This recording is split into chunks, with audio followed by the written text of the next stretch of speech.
While the world is focused on the escalating tensions between the United States, Israel, and Iran, another player is quietly stepping into the picture. Ukraine. Yes, Ukraine. A country already deep in its own war has now begun supporting efforts to counter Iran's missile and drone capabilities. And this changes the game in a way most people don't fully understand yet. Because Ukraine is not just bringing support, it's bringing experience. Hard-earned, battlefield-tested experience in one of the most important weapons of modern warfare: drones. Let me explain why this matters. Over the past few years, Ukraine has become one of the most advanced users of drone warfare in the world. Not by choice, but by necessity.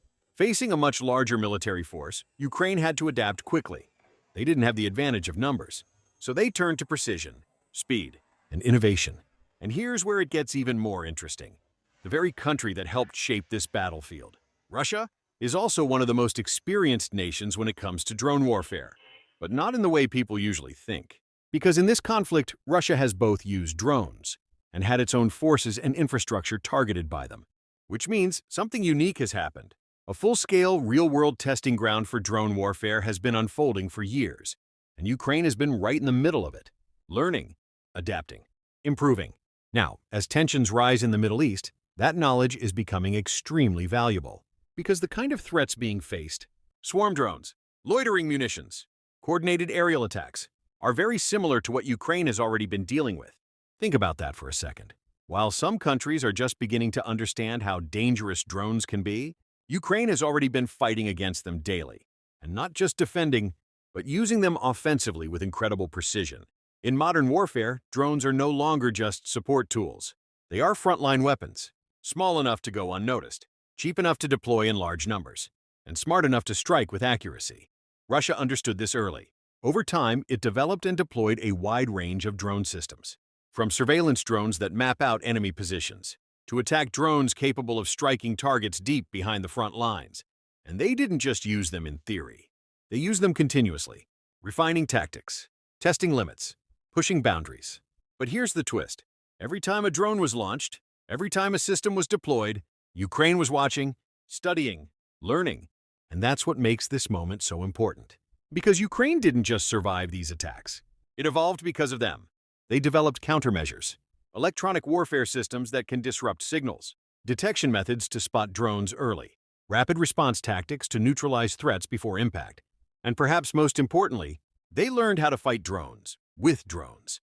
In many cases, Ukrainian forces have used small, fast drones to intercept and destroy incoming threats. Others have been used to strike critical infrastructure with precision. Some even operate in coordinated groups, mimicking the very tactics used against them.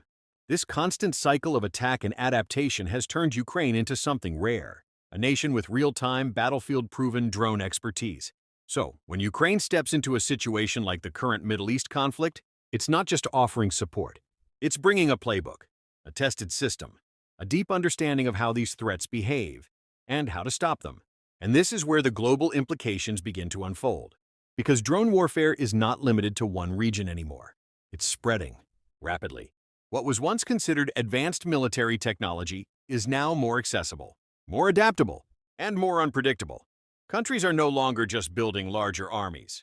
They are building smarter systems, systems that rely on speed, data, and precision rather than sheer forces. And in that world, experience matters more than size.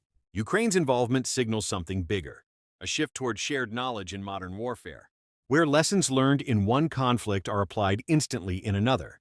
But it also raises serious questions. If drone warfare continues to evolve at this pace, what does the future of conflict look like? Will traditional defenses still work? Can large military systems adapt quickly enough? Or will smaller, more agile technologies take the lead? Because what we're seeing right now is not just a regional conflict.